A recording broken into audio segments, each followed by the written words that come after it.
Ya, saya tadi baru masuk dari situ, ya kan, kemudian saya duduk di situ, saya jadi ingat perjalanan rohani saya ya waktu ke Israel ya, seperti di Garden Tomb.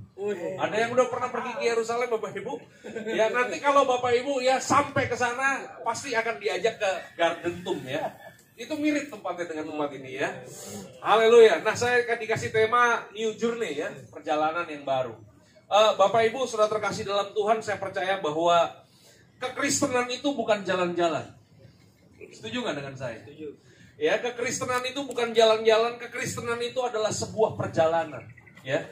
Kenapa bukan jalan-jalan?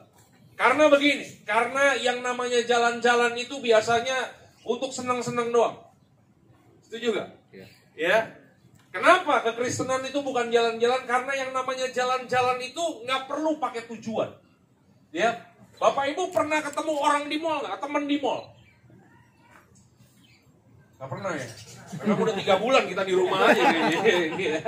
Tapi pernah ya, dulu sebelum PSBB ke mall, kemudian ketemu teman. Iya kan? Kemudian teman ngomong begini, "Weh, apa ini?" Terus kita bilang begini, "Enggak, jalan-jalan doang."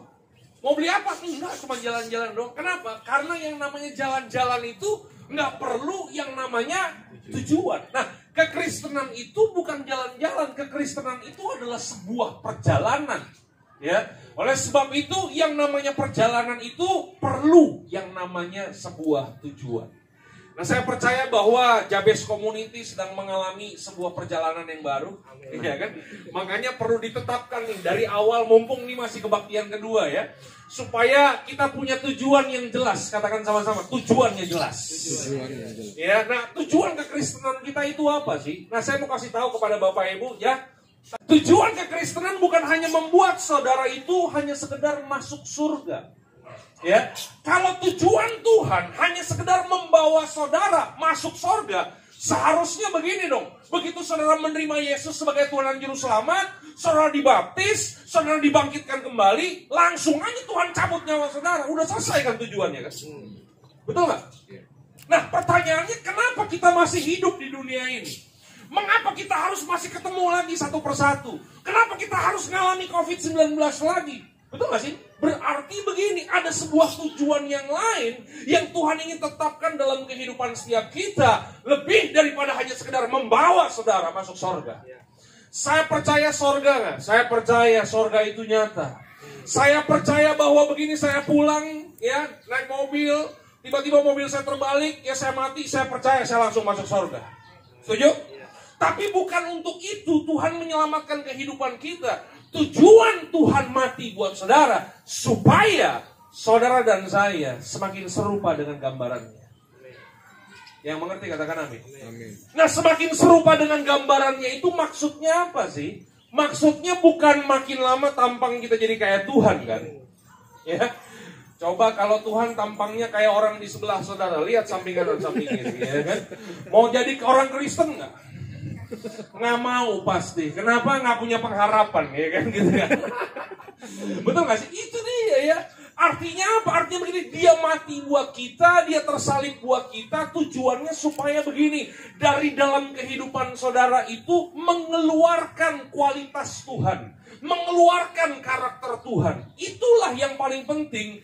Tujuan-tujuan yang perlu saudara dan saya tahu. Yang mengerti katakan amin. Ya, makanya hari ini kita mau belajar dari sebuah bangsa yang sangat luar biasa melalui perjalanannya, yaitu bangsa Israel. Kita buka Alkitab kita. 1 Korintus 10 ayat yang pertama sampai dengan ayat yang ke-13. Kita baca berganti-gantian. Saya ayat yang pertama, saudara ayat yang kedua. Kita berganti-gantian sampai ayat yang ke-13. Demikianlah firman Tuhan. Aku mau supaya kamu mengetahui saudara-saudara, bahwa nenek moyang kita semua berada di bawah perlindungan awan, dan bahwa mereka telah melintasi laut. Ayat yang kedua, 1-3. Untuk menjadi pengikut Musa, mereka semua telah dibaptis dalam awan dan dalam laut. Mereka semua makan makanan rohani yang sama. Ayat yang keempat, 1-2-3. Dan mereka semua minum minuman rohani yang sama, sebab mereka minum dari batu karang rohani yang mengikuti mereka, dan batu karang itu ialah Kristus. Dan batu karang itu siapa namanya? Kristus. Kristus. Oke, ayat yang kelima.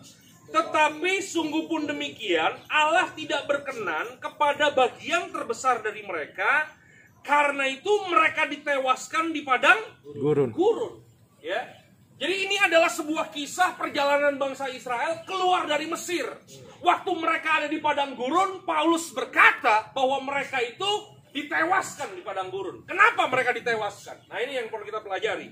Ayat yang ke-6, 1, 2, 3. Semuanya ini telah terjadi sebagai contoh bagi kita, untuk memperingatkan kita supaya jangan kita menginginkan hal-hal yang jahat seperti yang telah mereka perbuat. Ayat yang ke-7, dan supaya jangan kita menjadi penyembah-penyembah berhala, sama seperti beberapa orang dari mereka, seperti ada tertulis, maka duduklah bangsa itu untuk makan dan minum, kemudian bangunlah mereka dan bersukaria. Ayat yang ke-8, 1, 3. Janganlah kita melakukan percabulan seperti yang dilakukan oleh beberapa orang dari mereka, sehingga pada satu hari telah tewas 23.000 Satu orang. hari berapa yang tewas? 23.000. 23.000 orang. Itu banyak atau sedikit tuh? Banyak. 23.000 orang. Itu berapa kali kebaktian kita tuh? Tewas. Kita itu mentalitasnya jangan seperti bangsa Israel. Yang mengerti katakan haleluya. Haleluya. Oke? Ayat yang keberapa tadi? 12. 12, 1, 3.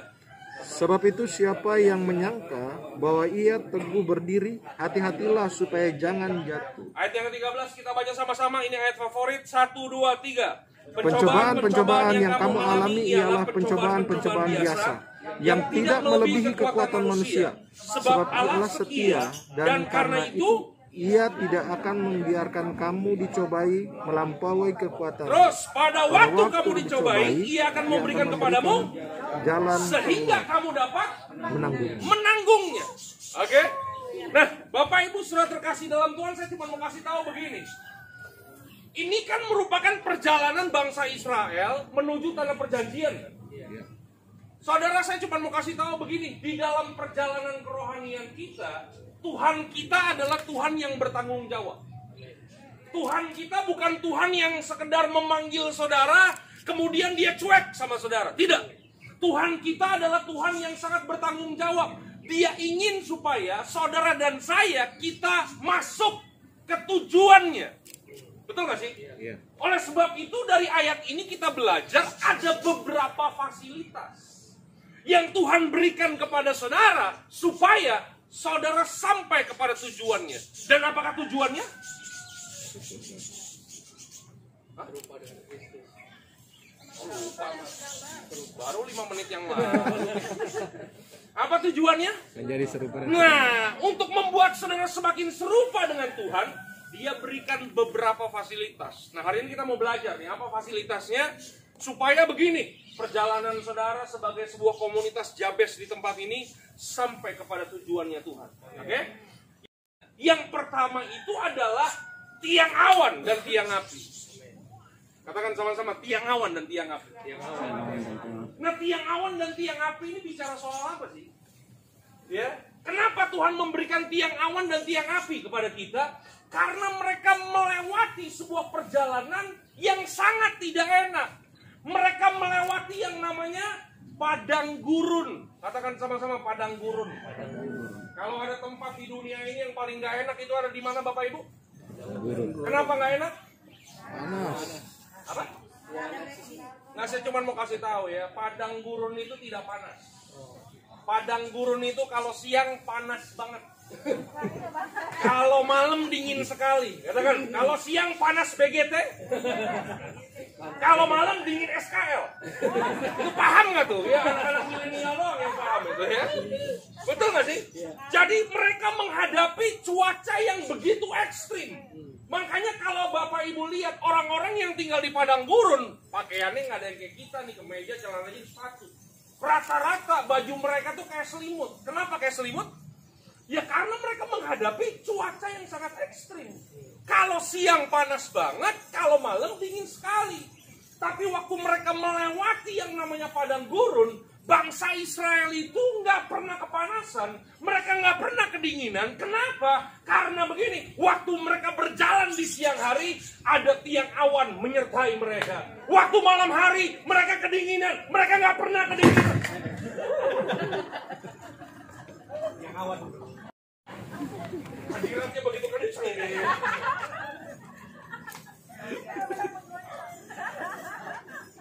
Lanjut ya, kita lanjut ya. Jadi mereka kalau malam nggak pernah kedinginan karena apa?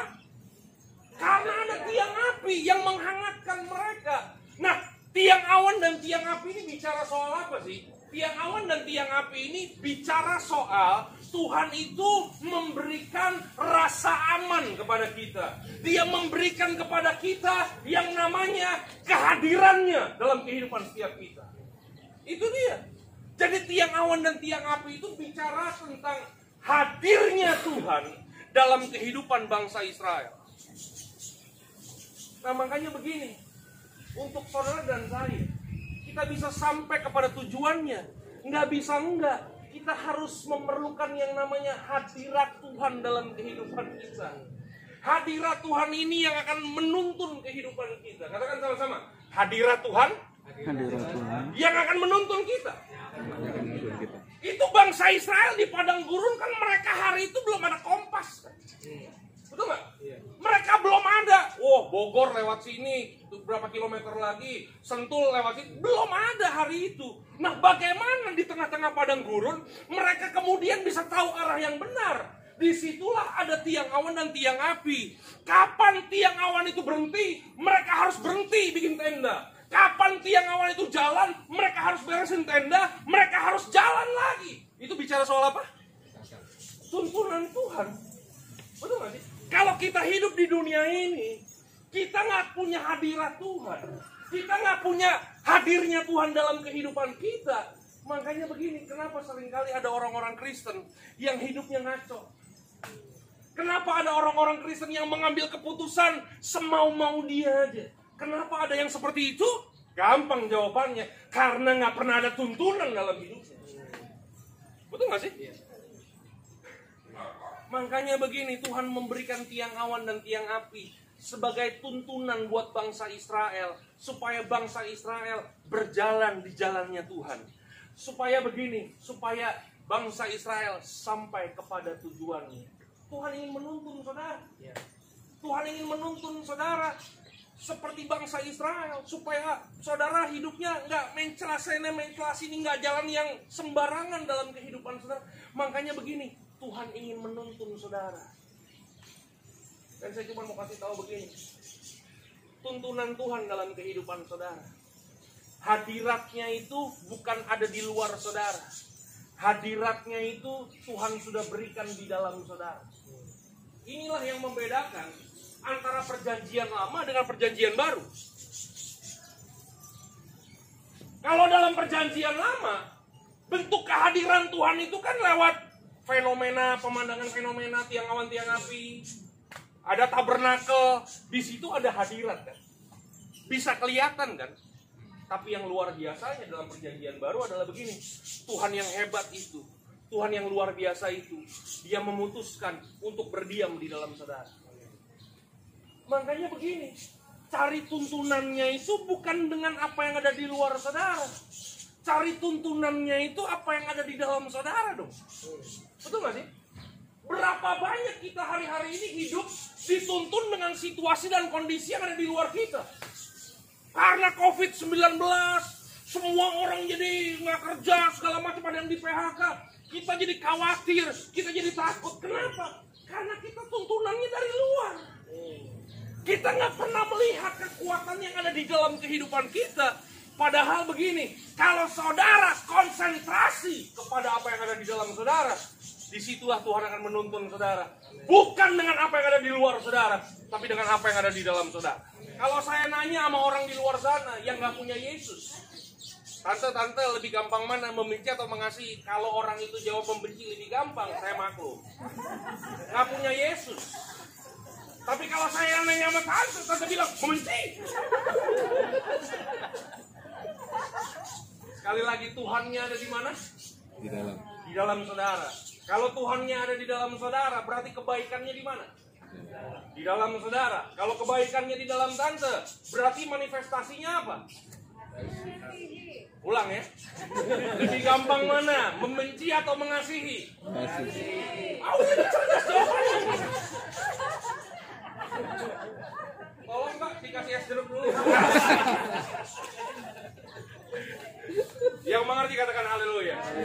Itu dia, karena apa? Karena Tuhannya kan di dalam kita kan. Sekali lagi, lebih gampang mana? Bersyukur atau bersungut-sungut? Udah berhasil bro. Udah berhasil. Sekali lagi ya, lebih gampang mana? Hidup kudus atau hidup jatuh dalam dosa? Kenapa lebih gampang hidup kudus? Karena Yesusnya di dalam kita kan. Betul nggak sih? Makanya begini, buat anak Tuhan, buat orang percaya, jatuh itu nggak wajar. Hah? Buat saudara jatuh wajar? Berdosa wajar? Enggak lah. Betul nggak sih? Itu dia. Kalau ada Tuhan di dalam kehidupan saudara, tuntunannya ada dalam kehidupan saudara, saudara akan menjadi orang-orang kesenangan Tuhan. Saudara akan menjadi orang-orang yang Tuhan respect kepada saudara. Karena apa? Karena saudara tahu tuntunannya ada di dalam saudara. Yang mana dikatakan amin? Yang kedua nih, oke?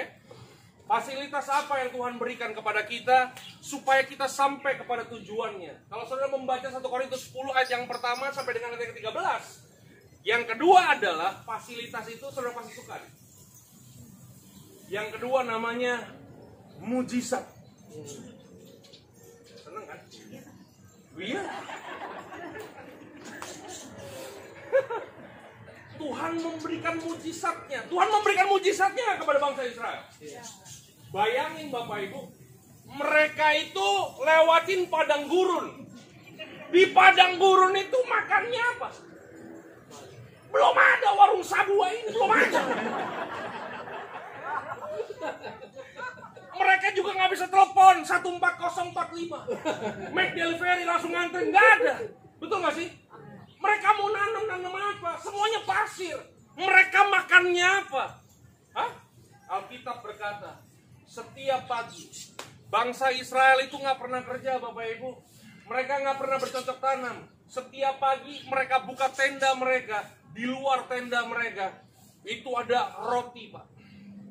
Bukan fresh from the oven, fresh from the heaven. Langsung dari surga. Setiap hari. Setuju gak sih? Tuhan berikan mujizatnya dalam kehidupan saudara. Mereka bosan nggak makan roti? Bosan, berat lagi. Ya, sekali-sekali daging dong Tuhan. Ini kurang aja nih di bangsa Israel. Ya, udah susah di padang gurun, mintanya yang berlebih. Tapi Tuhan dengar. Tuhan dengar. Tuhan bisa kirim itu burung entah dari berbagai macam arah. Itu burung bisa nempel di tenda mereka, Pak. Mereka tinggal ngambil, mereka tinggal bersihin, olah, masak. Bayangin, di padang gurun makan stik burung. Sesuatu yang nggak mungkin, tapi mungkin karena Tuhan yang bikin. Yang mengerti katakan amin. Itu sih. Habis makan aus kan? Seret nggak? Minumnya apa? Hah? Air. Belum ada Indomaret dan Alfamart hari ini. Mereka minumnya apa? Mereka tinggal teriak sama Musa, Musa, kami haus Musa. Musa tinggal ambil tongkat, diketok di atas batu, dari dalam batu keluar air, Pak. Nggak perlu dimasak, langsung bisa diminum. Itu mujizat gak? Pernah dengar, pernah baca bangsa Israel kena diare? Nggak pernah bikin mujizat. Itu pasti yang terbaik buat anak-anaknya yang percaya, katakan amin. Nah, masalahnya begini, ini masalah. Masalahnya adalah kalau Tuhan memberikan mujizatnya dalam kehidupan saudara, tolong jangan diberhalakan.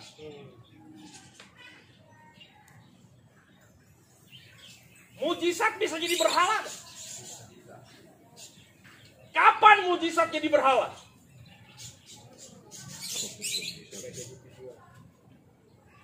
Ketika saudara lebih senang sama mujizatnya lebih daripada Tuhannya yang bisa bikin mujizat. Setuju gak? Nah, banyak orang kan begitu kan, menjadikan mujizat itu berhala dalam kehidupannya. Saya bukannya pendeta anti mujizat. Lihatlah wajah saya penuh dengan mujizat. Lihat badan saya penuh dengan mujizat. Saya bukannya anti mujizat. Tuhan bisa bikin mujizat pakai minyak.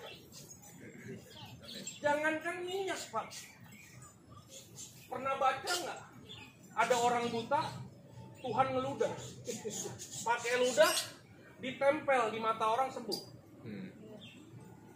Jangankan minyak, ludah aja Tuhan bisa pakai. Tanya begini, jangan diberhala. Saudara, kalau saudara baca nanti dalam 1 Korintus 10 ayat yang pertama sampai dengan ayat yang ke-13. Di situ saudara akan lihat, waktu bangsa Israel memberontak kepada Tuhan, Alkitab berkata, mereka mati di pagut ular. Baca nggak tadi? Iya. Ada ya?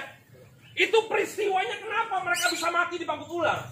Karena begini, karena mereka sepanjang perjalanan, mereka hidup dalam perzinahan, mereka hidup penuh dengan dosa, mereka hidup dengan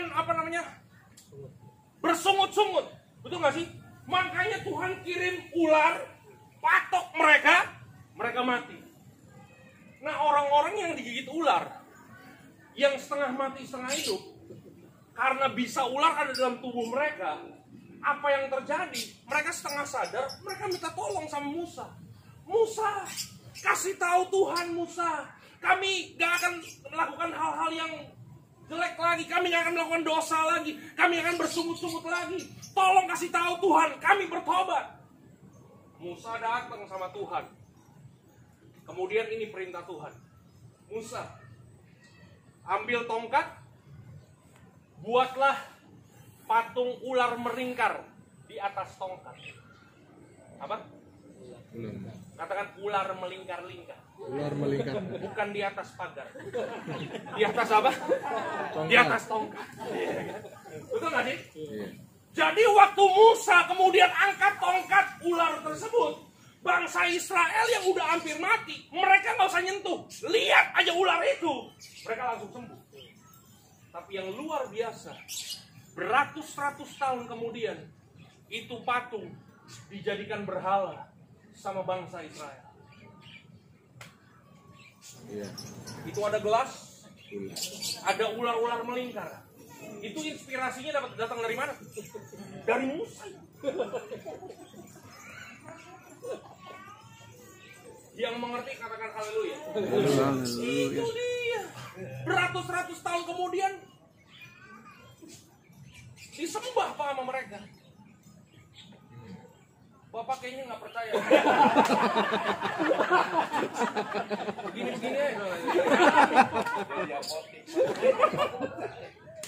Coba kita buka kisahnya ya, kalau sudah nggak percaya ya. Coba. 2 Raja-Raja 18. 2 Raja-Raja 18. Ayat yang ke 3 dan 4. Ini kisahnya Raja Hizkia nih. Ya, Raja Israel, Raja Yehuda. Udah dapat ayat yang ketiga dan yang keempat? Iya. Kita baca sama-sama 1, 2, 3. Ia melakukan apa yang benar di mata Tuhan, tepat seperti yang dilakukan Daud bapa leluhurnya. Nah, pertanyaannya begini, apa yang benar yang dilakukan oleh Hizkia? Ayat yang keempat dijelaskan. 1, 2, 3. Dialah yang menjauhkan bukit-bukit pengorbanan dan yang meremukkan tugu-tugu berhala dan yang menebang tiang-tiang berhala, yang menghancurkan ular tembaga yang dibuat Musa. Perhatikan baik, sebab sampai pada masa itu orang Israel memang masih membakar korban bagi ular itu yang namanya disebut namanya apa? Nehustan. Betul nggak? Karena sampai hari itu masih disembah, Pak. Bangsa Israel masih kasih korban bakaran. Bukan Tuhannya yang disembah, patungnya yang disembah. Nah ini, jangan berhala. Mujizat itu harus jadi fasilitas, bukan jadi tujuan pengejaran kita. Amin. Iya. Kan udah lama ya. Jadi suka juga lah, bukan cuma diundang khotbah. Diundang pemberkatan rumah juga saya pernah. Waktu hari saya datang pemberkatan rumah, udah saya datang sendiri kan. Ada WL, ada singernya main gitar. Habis dia main gitar, udah pakai minyak kan, disediain minyak. Pak, ini minyak Pak. Buat apa sih bilang? Buat diurapi. Oh ya udah. Saya ambil minyaknya, Saya nggak tempel-tempel begini. Saya doain yang punya rumah. Karena buat apa kan kita pakai tempel-tempel minyak begitu kan kotor kan rumah kan jadi kan betul. Mendingan kita doain orangnya kan yang punya rumah kan betul nggak? Udah saya doain yang punya rumah. Bukan cuma saya doain, saya tumpangin tangan Pak. Saking saya tumpangin tangan, udah selesai. Udah selesai, kemudian WA-nya ngomong begini, Pak, udah selesai. Saya bilang udah. Minyak Pak, minyak. Saya bilang udah kelar. Saya bilang minyak Pak, minyak. Nah ini dia. Disuruh ngoles-ngoles pakai minyak. Saya mau nanya, yang perlu kita urapi, yang perlu kita doain, itu rumahnya atau yang punya rumah? Yang punya rumah. Yang punya rumah. Yang mesti kita doain bukan rumahnya yang kita doain. Betul gak sih? Rumahnya kita mau siram pakai minyak juga kalau yang punya rumah berantem mulu juga buat apa? Benar gak? Itu kan yang paling penting kan orang yang tinggal di dalam rumah itunya kan. Dialah yang membawa sorga itu. Orangnya itu bukan rumahnya. Katakan sebelah kanan, bukan rumahnya. Bukan rumahnya bro. Oke, jadi Tuhan ingin memberikan mujizatnya dalam kehidupan kita. Tapi jangan diberhalakan. Yang ketiga, yang terakhir. Yang pertama tadi apa? Tiang awan dan tiang api. Penyertaan Tuhan, hadirat Tuhan. Oke. Yang kedua? Mujizat. Mujizatnya. Yang ketiga saudara paling suka nih. Oke. Fasilitas apa yang Tuhan berikan dalam kehidupan saudara supaya saudara sampai kepada tujuannya? Kita buka Alkitab kita baca 1 Korintus 10 ayat yang ke-13. Sudah dapat semua? Sudah. 1, 2, 3. Pencobaan-pencobaan yang kamu alami ialah pencobaan-pencobaan biasa yang tidak melebihi kekuatan manusia. Sebab Allah setia dan karena itu Ia tidak akan membiarkan kamu dicobai melampaui kekuatanmu. Pada waktu kamu dicobai, Ia akan memberikan kepadamu jalan keluar sehingga kamu dapat menanggungnya. Fasilitas yang ketiga yang Tuhan berikan dalam kehidupan saudara supaya saudara sampai kepada tujuannya, namanya masalah dan pencobaan.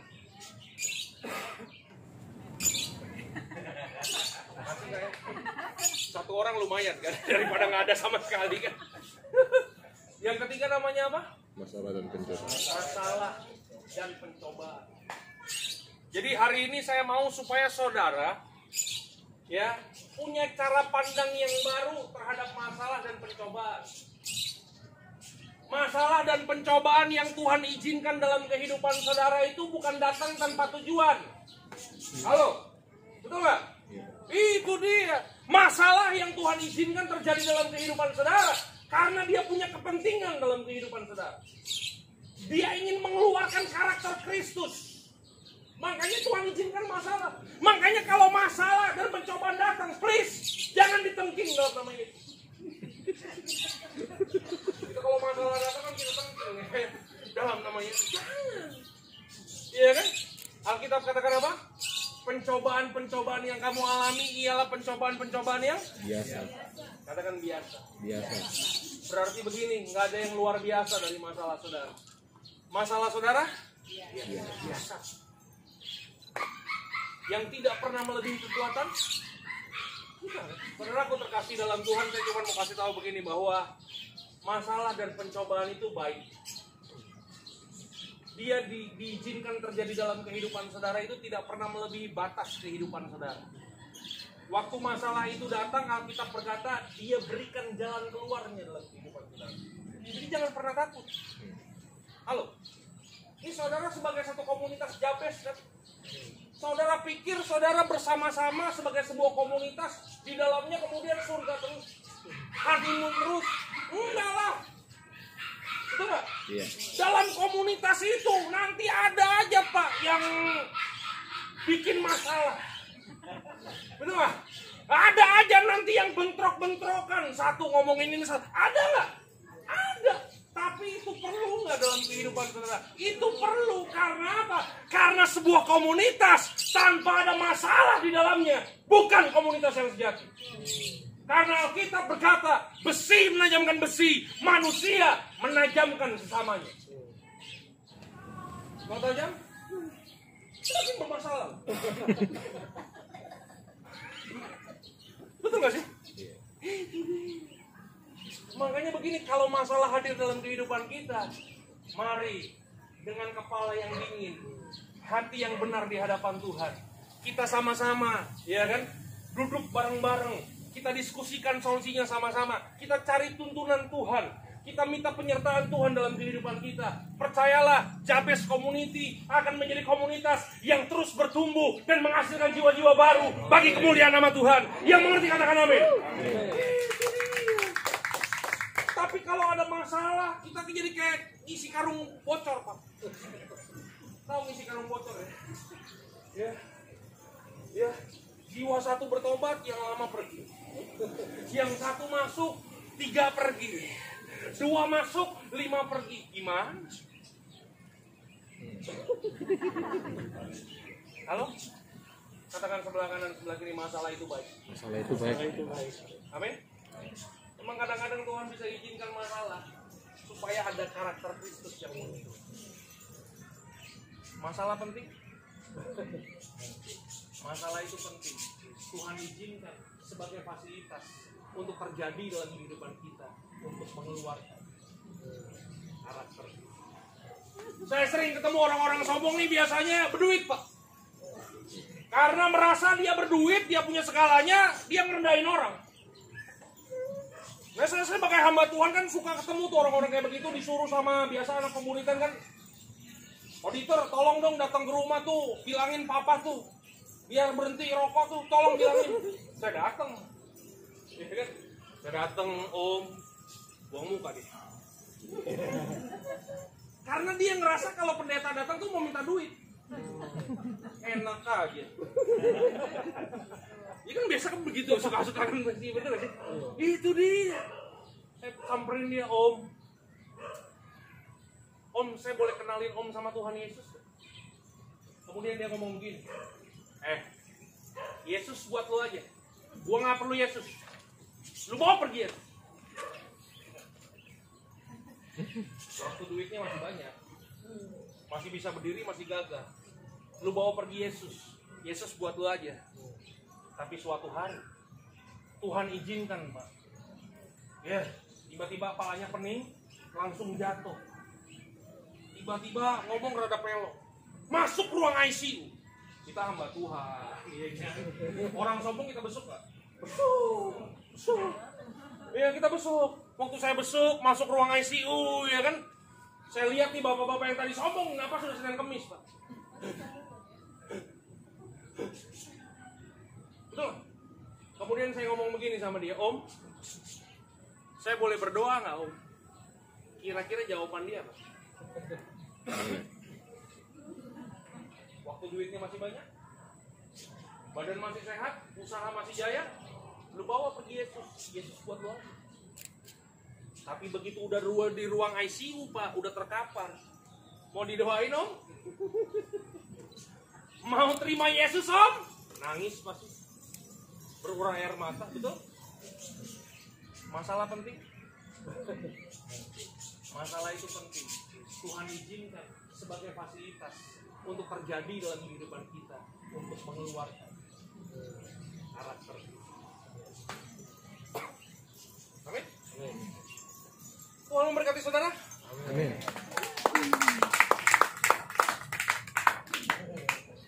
Ya, kita doa terus semoga Jabez ini makin bertambah-tambah ya. Amin. Yang penting teman-teman tahu ya tujuan kita ya. Amin. Amin. Oh my soul, oh my soul, worship His holy name. Sing like never before. Oh my soul, I worship Your holy name. Bless the Lord.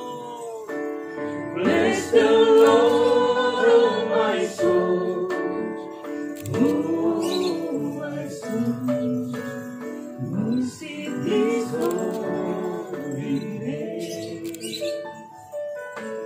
Sing like never before, oh my soul,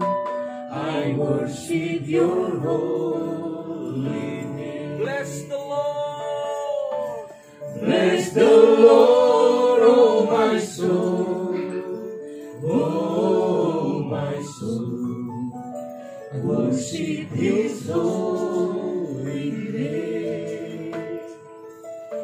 Sing like never before, oh my soul, I worship your holy name. Bapa kami dalam sorga, hari ini Tuhan, kami belajar firman-Mu, bahwa supaya kami sampai kepada tujuan yang Tuhan tetapkan dalam kehidupan kami. Kami perlu tuntunan-Mu ya Bapa. Kami percaya ketika kami mengiring Tuhan, Tuhan bisa melakukan mujizat demi mujizat. Tapi biarlah setiap kami boleh lebih mengasihi Engkau lebih daripada mujizat-Mu ya Bapa.